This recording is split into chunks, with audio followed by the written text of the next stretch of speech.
E no episódio de hoje eu tenho a honra de receber o Dr. Ronald Delgado, cirurgião oncológico. Que bom que o senhor achou um tempinho na sua agenda, doutor, para vir bater um papo com a gente, falar um pouco do seu trabalho. Tudo bem? Tudo bem. Eu agradeço o convite, né, para poder mostrar para... Que é a terceira vez esse convite já, viu, gente? Já entrevistei ele 2 vezes, Isso. Já virou freguês, né, doutor? Para poder mostrar o que a gente faz. Vamos começar a estimular a visão. Qual é a sua visão do Brasil? Por que um peruano veio morar no Brasil e aqui na Bahia? Me conte, doutor. Longa história. Na verdade, eu diria assim, para fazer um resumo de como é que eu cheguei aqui em Salvador especificamente, foi fazendo turismo. Eu vim fazendo turismo pelas praias do Nordeste com os amigos, chegamos em vários locais até chegar em São Luís do Maranhão. Depois fomos para Imperatriz, uma cidade pequena do interior, onde conheci uma secretária de saúde de uma cidadezinha do interior do Maranhão, e por meio dela eu fui fazer um trabalho lá naquela cidade. A cidade chama Coelho Neto, do Maranhão. Tenho grandes amigos lá, fiz umas boas amizades, inclusive toda vez que eu posso eu vou lá visitar eles e a gente construiu uma amizade. Depois de lá foi que eu decidi, né? Bom, existe a possibilidade de fazer um trabalho legal com a população e decidi fazer a prova da revalidação. Foi aí que já começou o desejo de ficar no Brasil para tentar contribuir com o que eu sei fazer. E aí foi que decidi fazer a prova de revalidação, revalidei o diploma e depois de revalidar o diploma, continuei trabalhando nessa região, depois vim aqui em Salvador fazer a especialidade em cirurgia geral e depois fui passar no Rio de Janeiro 3 anos para fazer a especialidade em cirurgia oncológica. E aí que começa toda a travessia, digamos, em relação ao tratamento do câncer. Né? E, sobretudo, focar em prevenção. Tanto que eu criei um Instagram para falar muito em prevenção, diagnóstico precoce, que são coisas diferentes, prevenção e diagnóstico precoce, que são nossas melhores armas na luta contra o câncer.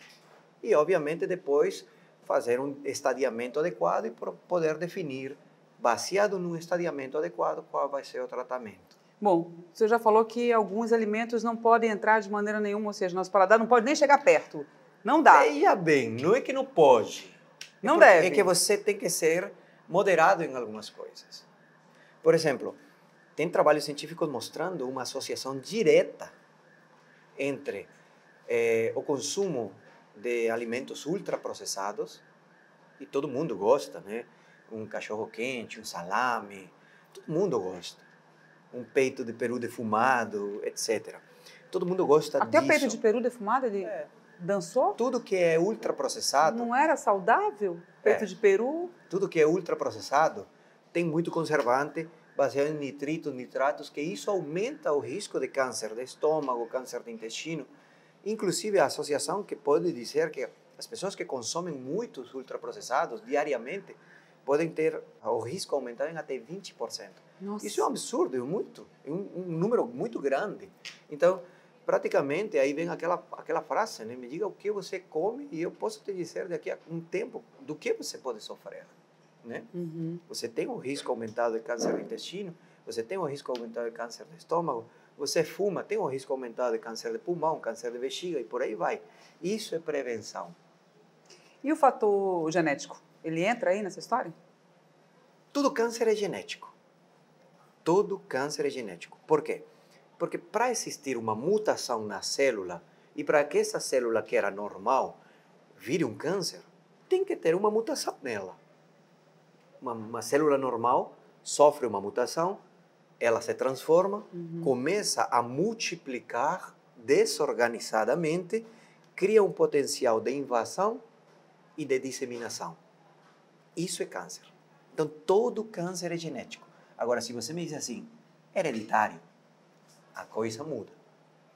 Somente 10 a 15%, esticando a corda, é hereditário.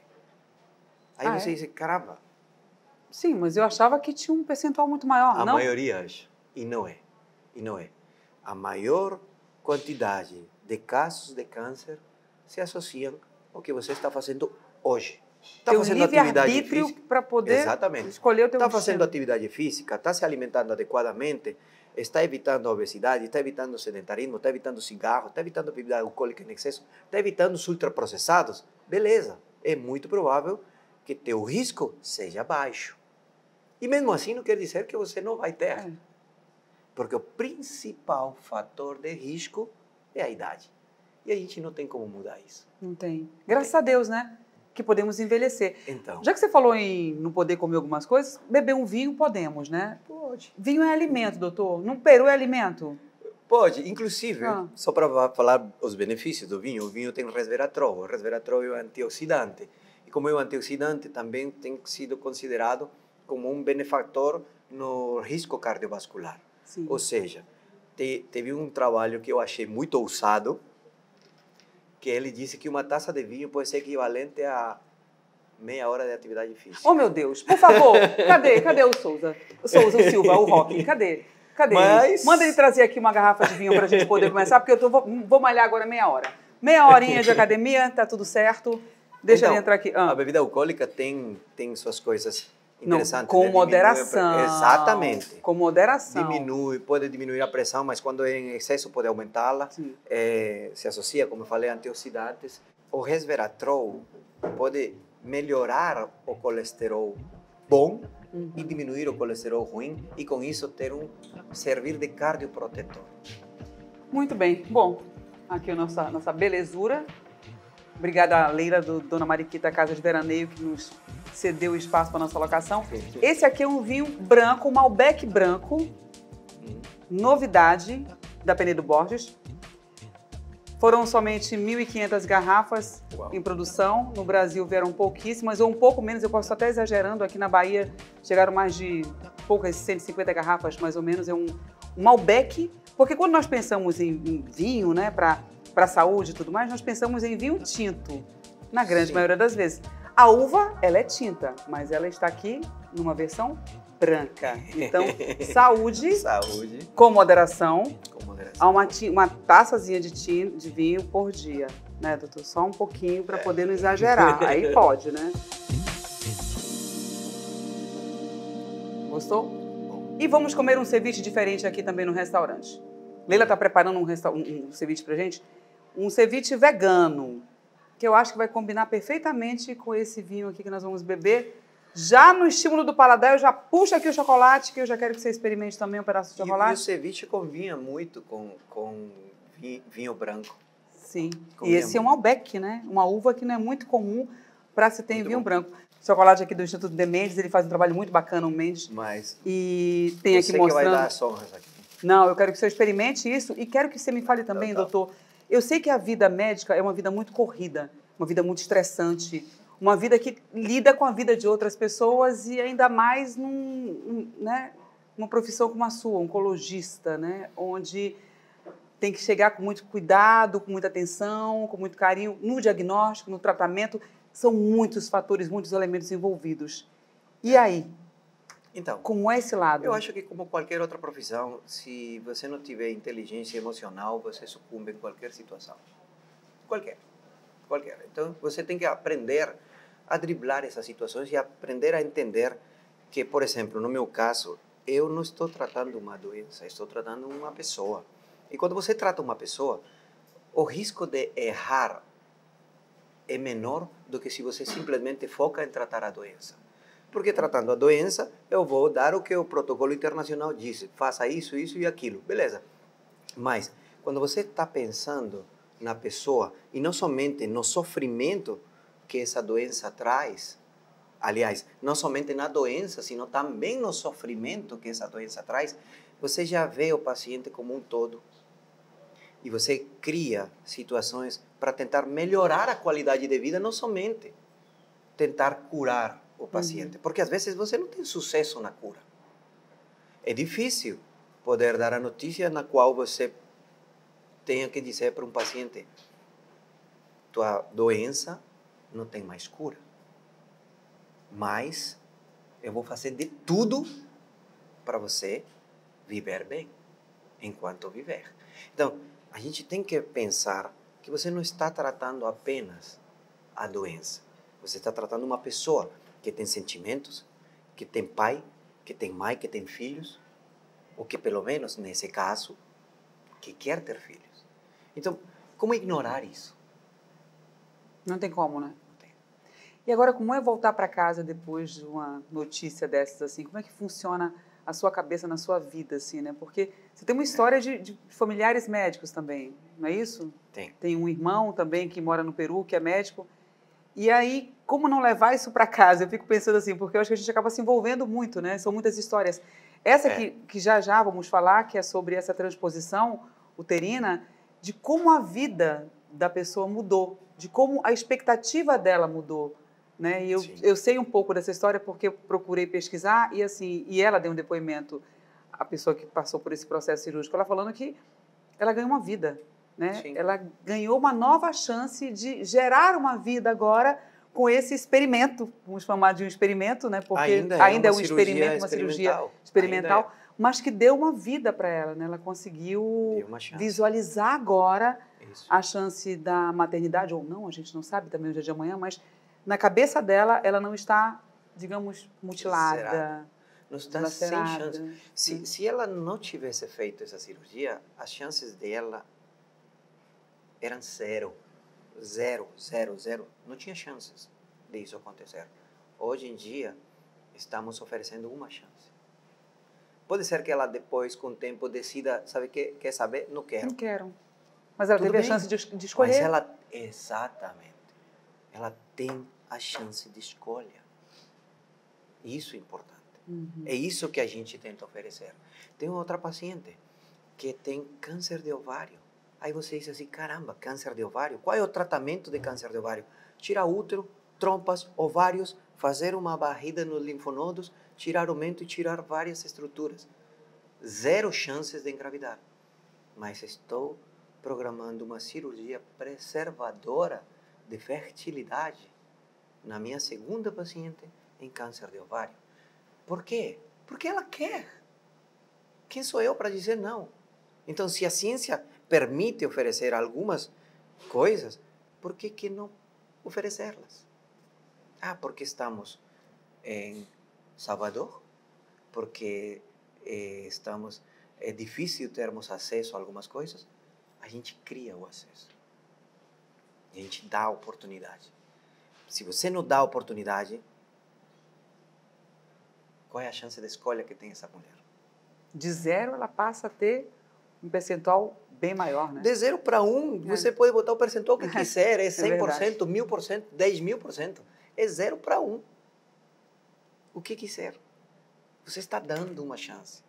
Doutor, no Peru. O Peru tem uma gastronomia absurda, riquíssima, premiadíssima. Sim. Nós também temos, dá licença, mas a gente não vai ficar com inveja, porque nós também temos uma gastronomia muito boa. O Peru foi considerado por 8 anos consecutivos como o melhor destino culinário e cultural do mundo. Sim. Se vocês têm isso... Não, ok. Não vamos discutir. Não vamos discutir. Gostou do chocolate? Gostou do vinho? Muito bom.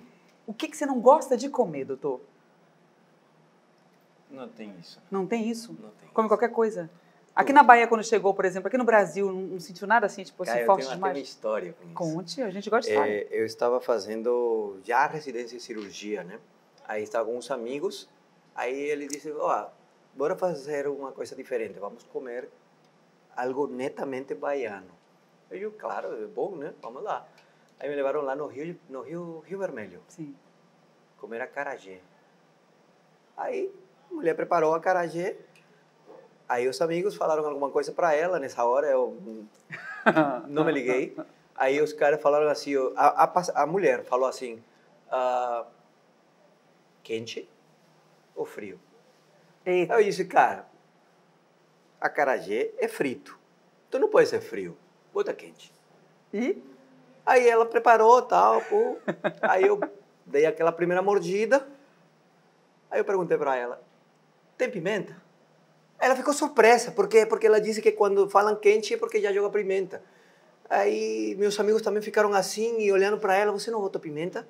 Ela, eu botei.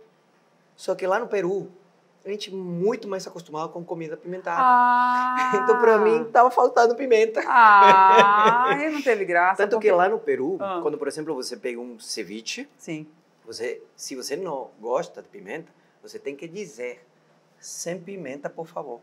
Não é como aqui, você tem que pedir pimenta. Lá você tem que pedir para não botar pimenta. Olha que interessante. Dependendo do lugar, né? Eu acredito. O Estou falando isso ceviche há uns 5 anos atrás. O ceviche Hoje, vai pimenta? Vai pimentinha vermelha? É aquela pimentinha pequenininha vermelha que arde bastante. Mas não é malagueta, é outro tipo de pimenta? Tipo uma malagueta. Tipo uma malagueta? Tipo uma malagueta. Digamos Dedo de moça, aquela maior? Não, é pequenininha mesmo. Pequenininha? Tipo uma malaguetinha. Só que é assim, no nível de ardência. Mais ou menos assim. Uma malaguetinha. Porque a malaguetinha pequenininha, ela arde muito. Ela é muito ardida. Eu acho ela bastante ardida. Eu gosto de pimenta. Por isso. Eu gosto de... Mais ou menos assim. E isso é rotineiro. Quando a pessoa come um ceviche, já vem apimentadinho. Aí você pode dizer, não, eu quero sem pimenta. E qual é a história do ceviche, assim? Porque nós temos um ceviche que fala que é peruano, assim, aí tem restaurante japonês. O que acontece? Mas ele é peruano. O ceviche em si é peruano. Sim. Só que tem uma tradição... Tá, para explicar de uma forma mais fácil de entender. Do Japão, saíram muita gente do Japão e se destinaram principalmente a São Paulo e Lima. Tanto que hoje em dia, São Paulo, na quantidade de japonês que tem em São Paulo, só perde para Tóquio. Aí, eu acho que, inclusive, está descrito como a maior quantidade de japoneses fora do Japão, São Paulo. E o segundo lugar é Lima. Então, em Lima também chegaram muitos japoneses e nessa imigração para dentro de Lima, trouxeram os sushi, sashimi, todos esses alimentos crus que eles costumavam fazer. Só que quando chegou no Peru, o peruano viu e disse assim...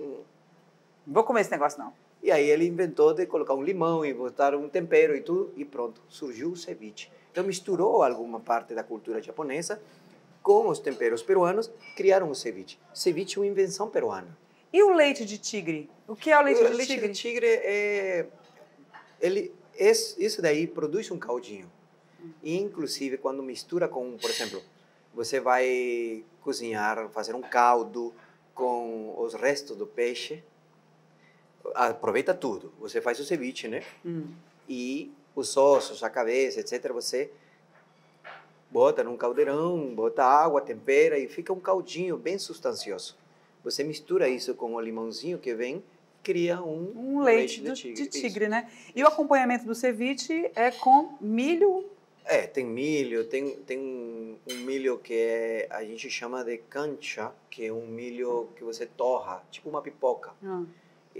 Batata doce, alface e algumas outras coisinhas aí, cebolinha roxa, etc., que você coloca para dar um gosto e um visual diferente. Vamos comer um ceviche diferente hoje. Um ceviche vegano com uma fruta que eu não lembro o nome da fruta, como é o nome da fruta? Tramoia? A temoia. Eu não conheço essa fruta. Quer dizer, eu posso até conhecer essa fruta num outro nome, porque existe isso, né? Você tem uma variedade muito grande, existem vários tipos de frutas e a gente acaba meio que confundindo. Eu acho que essa é tipo uma pinha. Estou achando que é tipo uma pinha. Mas a Leila me falou que ela é uma pinha grande. Então, não sei, estou meio na dúvida aqui. Vamos ver se você gosta. Agora, o que não gosta de comer? Você já falou que gosta e não gosta. Não tem alguma coisa tipo assim que não tem coisa que eu não gosto especificamente. Não. Agora, se você disser assim, o que eu preferia evitar? Quiabo. Quiabo? Eu acho muito Eu não sou muito chegada a quiabo também, não. Mas quiabo cru eu gosto. Eu não... Assim, quiabo eu cru. como. Mas, se puder evitar... Uma quiabadazinha? Não vai? Não funciona, não? Eu acho Caruru, que o quiabo não funciona. Fica muito o teu acarajé, doutor, que você comeu a primeira vez, foi com o quê? Foi completo? Realmente eu não sei como é que é isso, mas eu acredito que seja completo, e pimenta. Então, por favor, experimente aqui esse... A cara tá boa, viu? Então, o aroma, limão, a cebolinha roxa, ela é funcional, né? Ela precisa ter essa cebolinha roxa, ou não? Ela é dispensável? Não, ele utiliza muito, sim. A primeira vez que eu comi pastel de jaca foi no restaurante da Leila Carreiro. Jaca. Pastel de jaca. Eu adoro Foi no jaca. restaurante... Já comeu pastel de jaca? E aí? Que fruta é essa? Tramoia. Timoia. Atemoia. Atemoia. Da família da pinha. Sim, Nossa! sim. Que negócio delicioso. A pimentinha, tá vendo? Dedo de moça isso aqui. É. Sensacional. E o aroma, por falar em aroma, a doença tem cheiro, doutor? Tem. Tem cheiro? Tem. E qual é que é o cheiro da Por isso doença? que inclusive por isso que inclusive alguns estudos treinam animais para detectar algumas doenças, porque tem cheiros. Tem alguns que a gente não consegue perceber a diferença, mas os animais poderiam perceber. Mal de Parkinson, por exemplo, tem um estudo agora com uma americana, se eu não me engano, e que ela identifica, né, a pessoa que tem Parkinson através do cheiro dela, da pele dela. Então, eu acredito que para realmente emanar cheiro é alguma coisa que uma doença já está muito estabelecida. Mas, tipo, uma doença em estadio inicial talvez não tenha muito que ser identificado. É muito cedo para pensar em que, por meio disso, a gente possa fazer realmente um diagnóstico ou depois chegar a um tratamento. Eu acho que não chega a esse nível ainda. Mas que uma pessoa com certa doença possa ter uma emanação de cheiros diferentes, é possível. É possível. Porque isso vai depender do humor. Então, isso pode emanar diferentes cheiros. Quem é bem-humorado tem um cheiro bom. Quem não é bem-humorado tem um cheiro ruim. Vamos pensar assim, né? Ou não? Vamos fazer isso. Uma pessoa que você não gosta muito não tem um cheiro muito assim, bom. A gente traduz... Cachorro, por exemplo, ele sente uma pessoa que tem medo, né? Vai por esse... A gente traduz como cheiro. Só que são sinais químicos. Sim. Sinais químicos, inclusive conhecidos desde a antiguidade, quando você fala assim, já deve ter ouvido falar, o cachorro sente quando você está com medo. São sinais químicos. Você emite sinais químicos. E quem consegue perceber, percebe os sinais químicos. Tanto quanto para os feromônios, por exemplo. O sinal do amor, o cheiro do amor. Cara, não é bem isso. São sinais químicos. Então a gente emite sinais químicos que são captados inconscientemente por outra pessoa e desperta. São gatilhos que despertam situações Despertam mentais. sentidos. E se você teve uma experiência em relação a isso, te faz recordar. E quando te traz uma recordação, você associa. E quando você associa, você pensa, no final das contas, foi por isso. São gatilhos mentais desencadeados por impulsos químicos. E os impulsos químicos podem ser em forma de cheiros.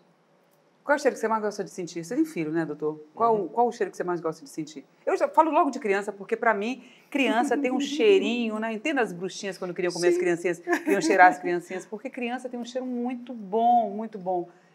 Qual é o aroma que mais te agrada, doutor Ronald? Assim, dentro de tantos aromas, tantos cheiros e tantas situações, é difícil dizer qual é que mais agrada, a não ser que seja circunstancialmente. Sim. Um vinho tem um aroma particular que em um momento determinado te agrada muito. E em relação ao filho, né, aquela coisa, antigamente, antes de ter meu filho, eu iria dizer assim, eu dizia, inclusive, eu falava que não queria ter filhos. Eu dizia assim, cara, eu acho que eu não seria uma pessoa que poderia cuidar muito de um filho se eu sou uma pessoa workaholic. Você é uma pessoa que foca no estudo, foca no trabalho, foca em explorar muito minha profissão, em estudar, em publicar ciência. Eu dizia assim, cara, eu vou descuidar um filho. Mas depois que eu tive meu primeiro filho, peguei no colo e dei aquela cheirada. Ave Maria. Hoje eu não imagino minha vida sem essas crianças, entendeu? Então... É o cheiro que mais agrada. Hoje, Tanto que, atualmente, tipo, não faço um plantão noturno para poder ficar com meus filhos. Todo o tempo que eu tenho livre e disponível, eu fico com meus filhos. Eu levo eles para a escola, minha mulher pega, tem uma rotina já estabelecida, e quando sobra tempo, fico com meus filhos. Ou seja, hoje em dia, meu mundo está na profissão, família. Profissão, família. Está dessa forma. muito bom ter esse contato, não perder essa Porque, continuidade, assim, né, doutor? É muito bacana. hoje em dia, eu entendo que eu prefiro dar tempo de qualidade do que dar objetos para meu filho. Isso é muito mais importante. Valoriza muito mais. E ouvir música peruana? Você gosta de baiana? De tudo um pouco. De tudo um pouquinho? Eu sou, assim, Eclético. qualquer coisa. Rock and roll. Hoje mesmo vim dirigindo, escutando música clássica. E eu boto meu filho para dormir, escutando música clássica. E eu já botei o gosto no meu filho mais velho do reggaeton. Aí eu gosto de reggaeton, de gosto. salsa. Aí ele fica no carro, quando eu estou levando na escola, bota música tal. Aí ele fica cantando em espanhol, aí depois de repente muda a música para uma música rock em inglês, e ele fica cantando e tudo mais. Então, tem quantos anos? Qual é a idade abrir dos a filhos? mente, dar as possibilidades, as informações variadas, Sim. eu acho que esse é o objetivo, né? Ele tem 6 anos. Ouvir tudo, né? Descobrir o que ele gosta, o gosto musical dele vai a nesse partir... momento, né? Está nesse momento em que ele quer descobrir o mundo, né? Exatamente. E no momento em que eles começam a se independizar. Tem coisas em que ele, 6 anos. Deixa que eu faço. Já tem uma personalidade. Gostou do ceviche? Tá muito bom. Bem diferente do ceviche peruano, mas super diferenciado. Eu tô aqui lembrando dessa fruta. Eu estou vendo essa fruta na minha frente e não estou lembrando dela no nome, como é que a gente fala, não para, mas eu vou lembrar daqui. Acaba o episódio, eu me lembro. Depois eu vou ficar igual uma maluca. Da família da pinha, né? Da família da pinha. É uma inteira, né? Ela é inteira, grande, lembra, assim, bonita. Lembra o gosto. Lembra, muito delicioso. Eu gostei muito. muito. Doutor, vamos voltar então para falar da sua profissão, de como é esse relacionamento que a gente não tem muito tempo, esse relacionamento entre paciente, né, e o médico. Nesse primeiro contato na família, ainda mais com câncer, que é uma doença que muitas pessoas não gostam nem de pronunciar o nome câncer, não gostam de falar. Falam CA, aquela coisa, o bicho, né? Existem várias nominações para uma doença, né? A gente tem que entender que quando um paciente chega para o consultório, já chega com um fardo, já chega com um peso enorme nas costas. E hoje em dia, o que eu faço questão é de tentar diminuir essa jornada. Por quê? Porque se o paciente já tem um fardo, que é a doença, carregar ele com outro fardo, que é a realização de exames, a consulta com outros especialistas, e deixar ele por conta própria, é uma coisa que acaba sendo ruim para o paciente. E o que poderíamos fazer em 3, 4 semanas, se a gente deixa o paciente sozinho, acaba 2, 3 meses. Então, quanto mais a gente puder facilitar a vida do paciente para resolver a parte logística, a gente faz. E hoje tem inclusive 2 parceiras que fazem isso em diversos hospitais, que é sobre navegação. E uma coisa que eu acho interessante, que talvez valha a pena depois, em outro momento, falar sobre isso. A navegação é uma pessoa que vai te guiar, fazer o GPS do paciente. Uma pessoa chegou com uma doença e está perdido. Faça o que agora? Pega da mão e vai pelo roteiro certo até chegar ao seu objetivo. Isso é o que se faz na navegação. Eu venho fazendo isso há muito tempo com meus pacientes, só que hoje em dia tem gente para fazer essa parceria. Então, eu acho muito interessante. Porque é muito perdido, né? Se chegar num diagnóstico de uma doença, assim, é muito... E às vezes muda tudo, o paciente né, chega no consultório com a família, e às vezes a família já fica falando, ele não sabe, ele não quer falar disso, ele não sei o quê, seria melhor não contar. Já soube de algumas pacientes que fizeram um tratamento, uma cirurgia para algum problema X, e ele nem sabia que tinha um câncer. Então, até que ponto a influência da família pode interferir nisso, e isso poderia atrapalhar um diagnóstico e um tratamento. Então, eu sou das pessoas que tenta um relacionamento direto com o meu paciente para poder definir qual é o tratamento, qual é o manejo, qual é aquilo que vai fazer melhor para ele.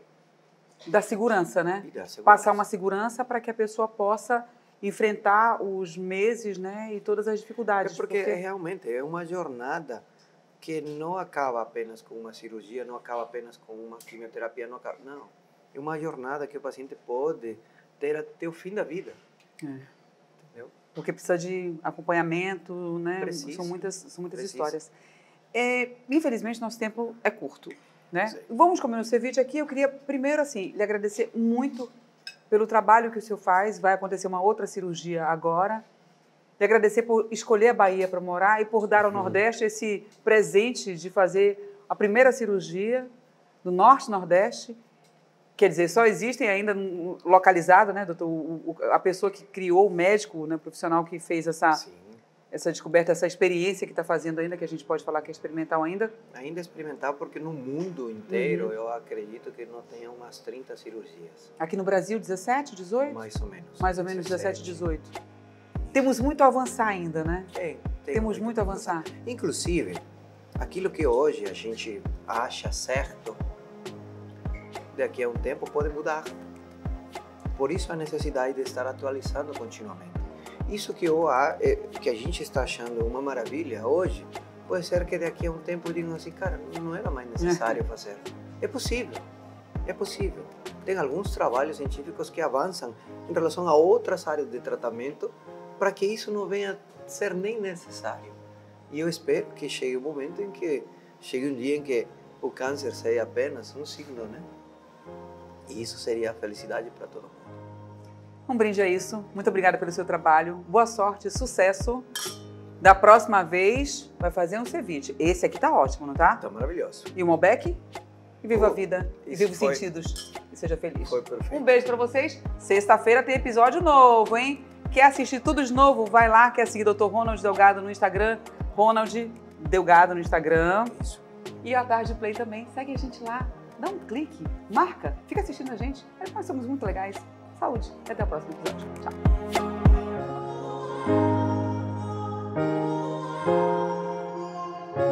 Gente, provem isso aqui, sério. Provem isso aqui. Provem isso aqui. Leila.